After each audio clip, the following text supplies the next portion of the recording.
June 12, 1952, 11:43 p.m. A crane stalled above the pier as Bumpy Johnson opened the ledger, calm enough to let the harbor decide who remembered breathing. The pier smelled of salt and old rope. Wood creaked in slow complaints under the weight of men who had learned not to rush. Bumpy Johnson stood near the edge, not looking at the water, not watching the work. He held the ledger the way a man holds a verdict before reading it out loud. The book was plain, no stamp, no color, just weight. A crane groaned overhead, metal teeth locked around a crate that did not want to move. For a moment, it hung there, swaying. A guard shifted his feet beneath it, then froze. No one said a word. The crate steadied. The crane resumed.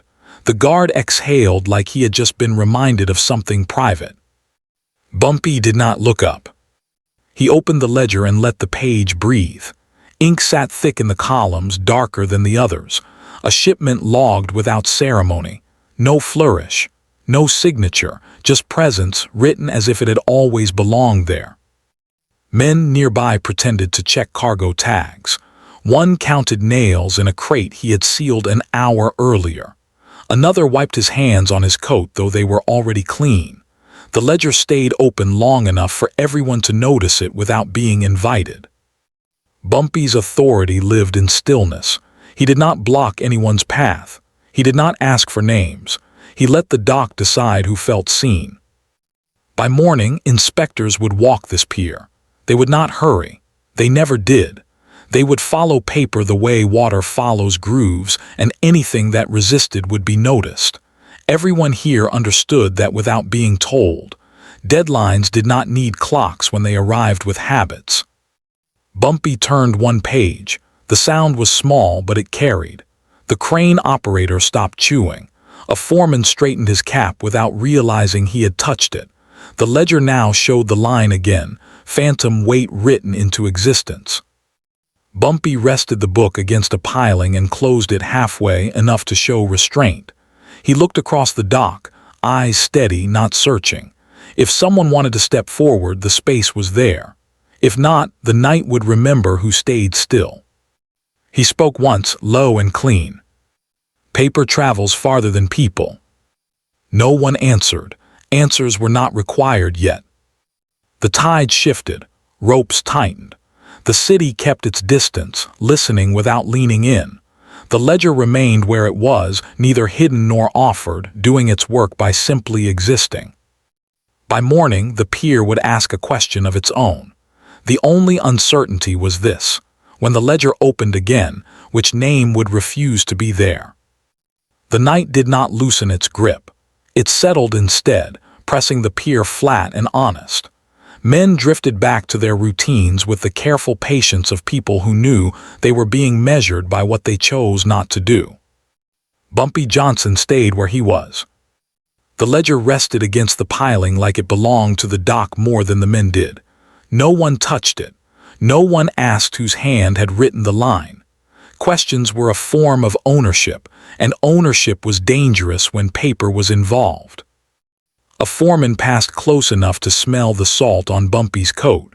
He slowed, then corrected himself, pretending the pause had never happened. Bumpy did not acknowledge him. Recognition was not a favor tonight. Across the pier, a pair of men spoke in half-sentences. Cargo numbers without verbs, directions without destinations. Their voices stayed low, as if volume itself might sign something by mistake. Bumpy watched the water now, not the surface but the way it met the posts. Patient, repetitive, certain. He understood systems that never raised their voice. The harbor had taught him that, so had Harlem. Someone cleared his throat behind him. Not loud, not timid, just enough to exist. Bumpy did not turn. "Everything square?" the man asked. The question landed and waited. It did not rush to be answered. Bumpy let it sit long enough to show it had been heard. Then he spoke without looking back. "Square things don't leave corners." The man said nothing after that. Silence accepted the correction. The crane finished its last lift for the night. Chains rattled once, then went still. The earlier danger faded into memory, but the memory stayed sharp. It reminded everyone that weight did not need intention to do harm. Bumpy picked up the ledger and opened it again. He traced the phantom line with his eyes, not his finger. Touching would have implied uncertainty. He knew exactly what he was seeing. No signature. That absence was louder than any name. He closed the book and tucked it under his arm. The gesture was small, controlled, ownership without possession. The ledger was not his, it belonged to the morning. A man stepped forward before he could stop himself, younger than the others, clean coat, careful shoes. He opened his mouth, then closed it. Bumpy turned then slowly, giving him the dignity of being fully seen. "You were going to say something," Bumpy said. The man swallowed, just making sure things were noted right. Bumpy held his gaze, calm, unmoved. "Notes don't make things right," he said. "They make them permanent." The man nodded once and stepped back, smaller than before. Bumpy walked the length of the pier, ledger still under his arm. He did not hurry. The dock adjusted around him, clearing space without instruction. Authority traveled ahead of his footsteps. At the end, he stopped and set the ledger down on a crate marked for inspection. Plain sight. No protection. Trust placed where fear could reach it. By morning, habits would take over. Procedures would speak. Paper would ask its quiet questions and wait for answers that could not be rushed or argued. Bumpy left the pier without looking back. The ledger stayed. When daylight opened it again, with the missing name still believed silence was enough. Morning did not arrive all at once. It eased in, thin and gray, like a decision made without enthusiasm. The dock accepted it the way it accepted everything else, without comment. Bumpy Johnson stood inside a small office off the pier, a room that smelled of damp paper and old coffee. The ledger lay on the desk, open, its spine tired, its pages obedient. It had not moved during the night. That mattered more than any guard. Men arrived one by one. No summons had been given. They came because places like this had a way of calling people who knew they were connected. Chairs scraped softly. Coats were folded and placed where they would not wrinkle. Nobody reached for the ledger. Bumpy remained standing. The room adjusted to him. Conversations shortened. Breathing slowed. The air learned restraint. Outside, a truck rolled past and stopped. Somewhere farther down the pier, a door slammed. The world continued, uninterested in what paper was about to decide. Bumpy looked at the ledger, then at the men. He did not count them. Counting suggested preparation. He did not need it. "There's a line here," he said, calm, even. "It doesn't belong to anybody who's spoken yet." No accusation lived in his voice, just placement. One man shifted his weight. Another sat straighter. A third checked his watch, then stopped himself halfway through the motion, embarrassed by the instinct. Time was not something anyone could manage today. Bumpy let the silence answer first. Silence was honest. It never lied to protect itself. A clerk cleared his throat. He was thin, careful, the kind of man who had learned early that survival came from neat handwriting and fewer opinions. He glanced at the ledger and then away from it, as if looking too long might pull him in. "I handle entries," the clerk said, not defensively, just as a fact, based on manifests. Bumpy nodded once, "And signatures." The clerk's mouth tightened, not enough to be obvious, enough to be real. "They usually come later," the clerk said, "after verification." Bumpy waited. Verification was a word people hid behind when they needed time. Time was not something the ledger had promised. He turned one page back, then forward again. The sound was clean, final. "This one didn't," Bumpy said, "come later." No one interrupted. Interruptions were for arguments. This was accounting. The clerk folded his hands together, fingers aligning carefully. "It was logged under instruction," he said. Bumpy's eyes lifted, not sharply, just enough to make the room lean in without realizing it. Whose? He asked. The clerk opened his mouth, then paused. That pause did not belong to him. It belonged to the ledger, to the pier, to the way habits collapsed when they were asked to stand on their own. He said a name, quiet, almost respectful. Bumpy did not react. Names were common, paper was specific.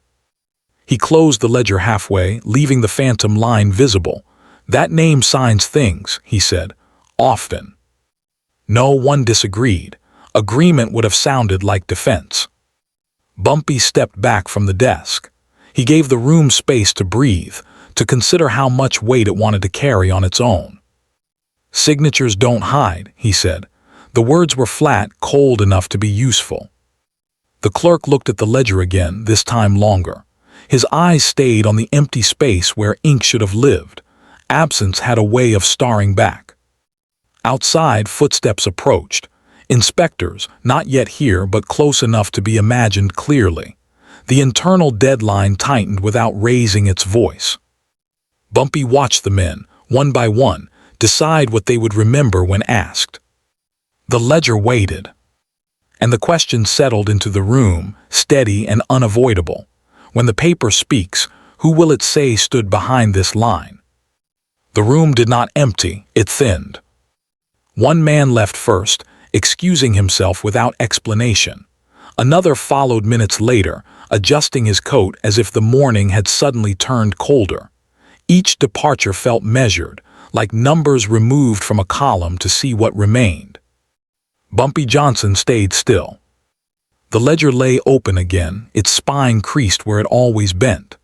The phantom line sat patient, untouched, as if it understood it had already done most of its work. The clerk remained.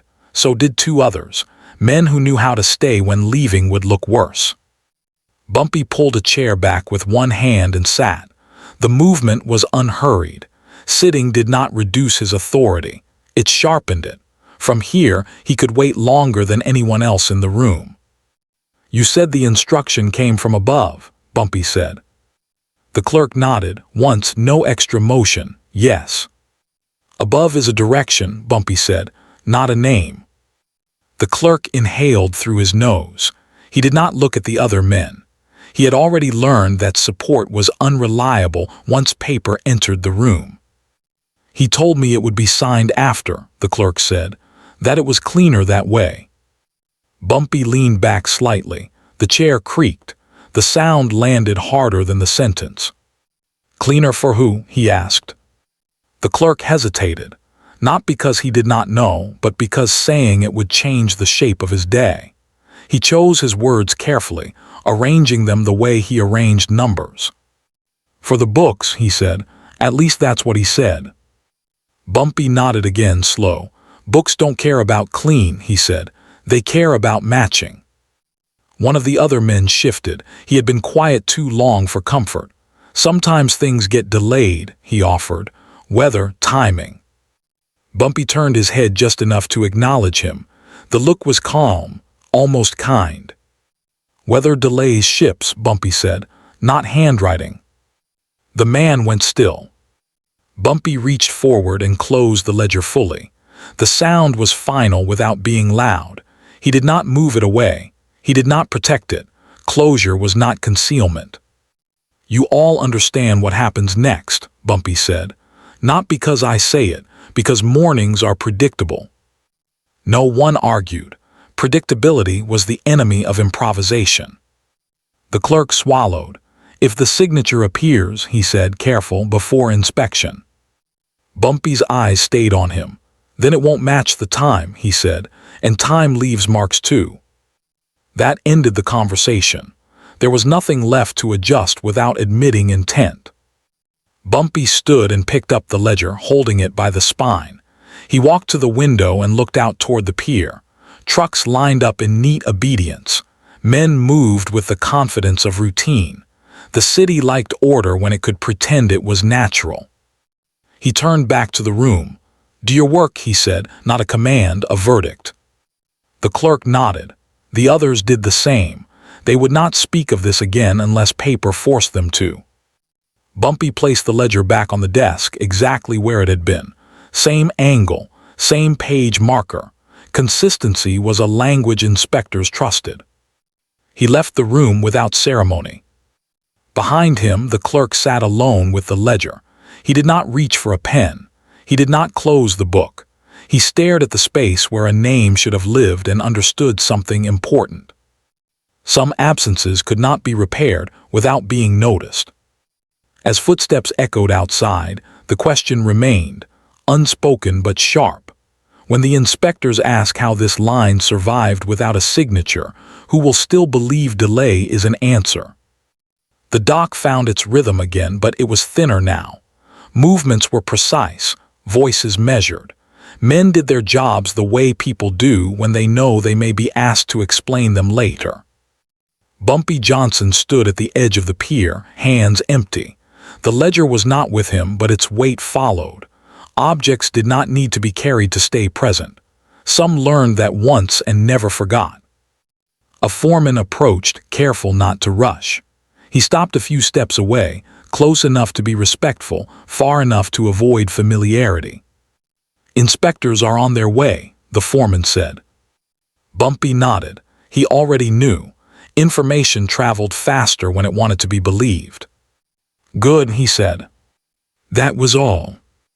The foreman lingered, uncertain whether he had been dismissed. Bumpy looked past him toward the water. The tide was higher now, pressing against the posts with quiet insistence. Pressure did not need drama to do its work. "Anything you want me to prepare?" the foreman asked. Bumpy considered the question. Preparation suggested control. Control suggested guilt. "Just keep things where they belong," he said. The foreman nodded and left, relief and worry sharing the same expression. Bumpy walked slowly along the pier. He passed men who straightened without realizing it. He passed others who pretended not to notice him at all. Both reactions were useful. Near the office, he paused. Through the window, he could see the clerk seated at the desk. The ledger lay open in front of him, unmoved. The clerk's hands rested flat on either side, as if the space between them might shift if touched. Bumpy watched for a moment, then turned away. Supervision was unnecessary now. The internal deadline had taken over. It did not shout.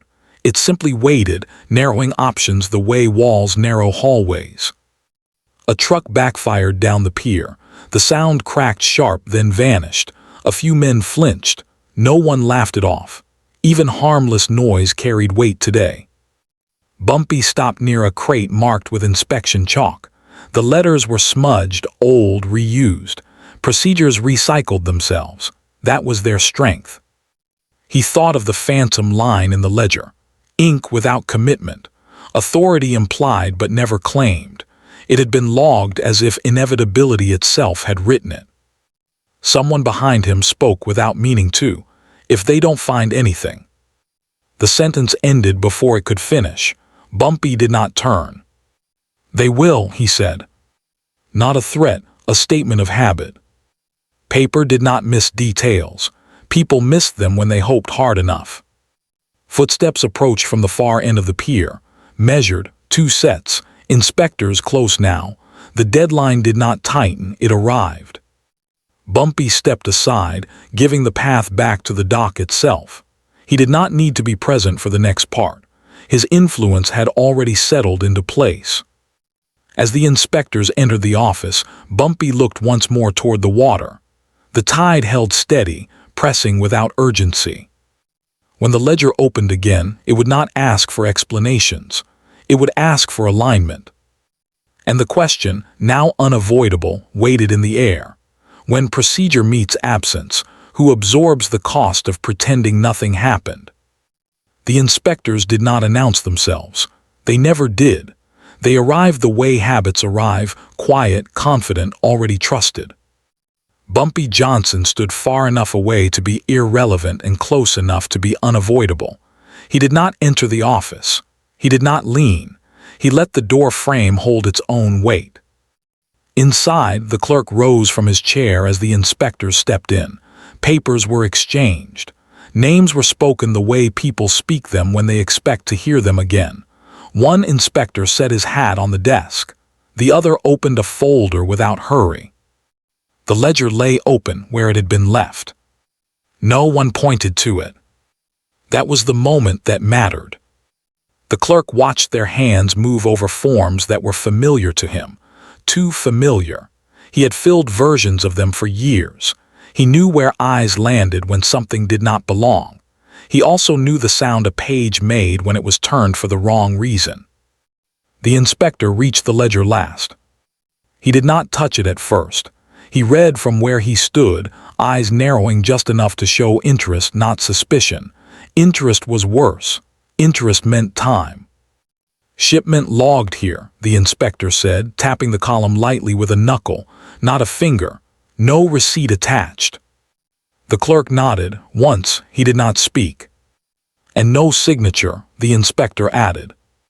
Silence settled into the room and stayed. It was not dramatic, it was procedural. The other inspector leaned in, scanning dates, comparing lines. "Timing off," he said. "Logged before verification." The clerk's throat tightened. He kept his hands visible. Outside, Bumpy shifted his weight, that was all. A small movement, enough. The first inspector closed the ledger gently, then opened it again to the same page. He looked at the clerk. "Who authorized this entry?" The clerk thought of the name he had already spoken earlier, thought of how names traveled when written down, thought of how quickly distance collapsed once ink was involved. He answered. The inspector nodded, writing nothing. Writing came later. "And where's the signature?" the inspector asked.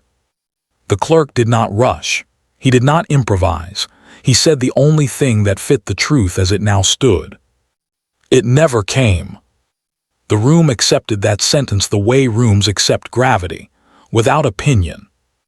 Outside, a gull cried and moved on. The dock did not pause for it. The inspectors exchanged a look, not alarm, recognition. They closed the ledger, this time marking the page with a thin slip of paper, temporary, official.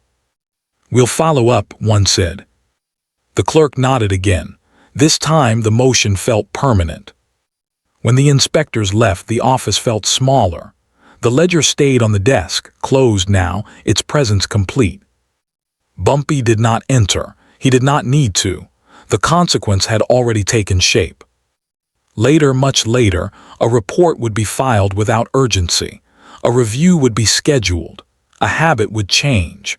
One man would stop attaching his name to things he could not control.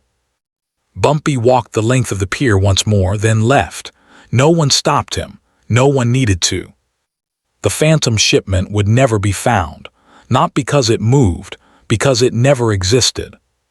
What remained was the absence where a signature should have been, and the quiet understanding that paper, once patient, eventually decides who is remembered for what they refuse to claim.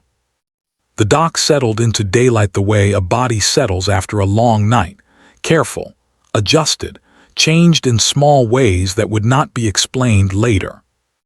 Bumpy Johnson walked the perimeter without stopping. He did not check offices. He did not ask questions. Inspection had already done what it was meant to do. From here on, procedure would pretend it had always been heading in this direction. The ledger sat inside the office, closed now, a thin slip of paper marking its place like a quiet wound. No one hovered near it. Distance had become instinct. Men worked with a new precision. Forms were aligned twice before being handed over. Numbers were read aloud, then read again silently. Pens paused longer than usual before touching paper. A habit had shifted, and habits were harder to undo than mistakes. Bumpy paused near the water. The tide had pulled back slightly, leaving dark lines on the posts where pressure had been. Evidence without commentary. A clerk exited the office carrying a stack of reports. He stopped when he saw Bumpy, unsure whether stopping was permitted. Bumpy looked at him once, steady. "You did your job," Bumpy said. The clerk nodded, relief flickering and then disappearing just as quickly. Praise was not the point. Confirmation was. Inside, an inspector's voice carried faintly through the open window. Routine language. Nothing dramatic. That was how consequences preferred to arrive, dressed as normal. The ledger would move next. Not today, soon enough. It would be copied, referenced, cited without explanation. The missing signature would follow it wherever it went, an absence that required no escort. Bumpy adjusted his coat and turned away from the pier. He did not wait to see what happened next. Waiting suggested interest. Interest suggested involvement. As he walked, he thought of the phantom line. How easily it had been written, how impossible it had become to erase. Ink had failed to appear where it was expected, and that failure had spoken louder than any name. By the end of the day, no one would mention the shipment again. Mentioning it would invite questions, and questions had already been answered in the only way that mattered. Bumpy reached the street and did not look back. Behind him, the ledger remained incomplete, closed around a truth that would never be signed. And the quiet question lingered in the dock's routines, pressing without urgency. When authority is implied but never claimed, who carries the weight of what was left undone? Days passed without announcement. That was how the city confirmed things. Loud outcomes were for people who needed witnesses. This one did not. The ledger left the office in the back of a plain car, wrapped in brown paper, handled the way you handle something that belongs to a system, not a person. No one watched it go. Watching would have suggested hope. Bumpy Johnson heard about it later from a distance, without details. Details were unnecessary now. The absence had already done its work. On the pier, one habit changed. A clerk who used to sign quickly now waited. He read every line twice, sometimes 3 times. When his pen hovered, it stayed hovering until certainty arrived or the paper was set aside. He did not explain the change. He did not need to. No arrest followed. No confrontation. The man whose name had been spoken once learned to move differently. He stopped giving instructions that required trust. He stopped assuming paper would protect him. Authority thinned where it had once been implied. Bumpy walked Harlem that evening, unremarkable, unnoticed. The city did not thank him. It rarely did. Correction was not an event, it was maintenance. The ledger returned weeks later, its pages stamped, referenced, official. The phantom line remained, still unsigned, still unclaimed, still instructive. One line from that morning stayed with those who heard it. Ink is a promise. No one repeated it. Repetition would have turned it into advice, and advice invited argument. The pier worked, the city moved, lives adjusted without ceremony. What remained was simple and heavy.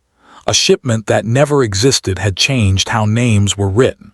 A missing signature had taught men where authority truly lived. In the end, nothing dramatic happened. That was the point. The concrete consequence was quiet. Paper slowed down. Pens hesitated. Absence became a warning. And the final question, left for anyone who read the ledger afterward, pressed without resolution. When a name refuses to sign, is it hiding from blame or admitting it was never earned?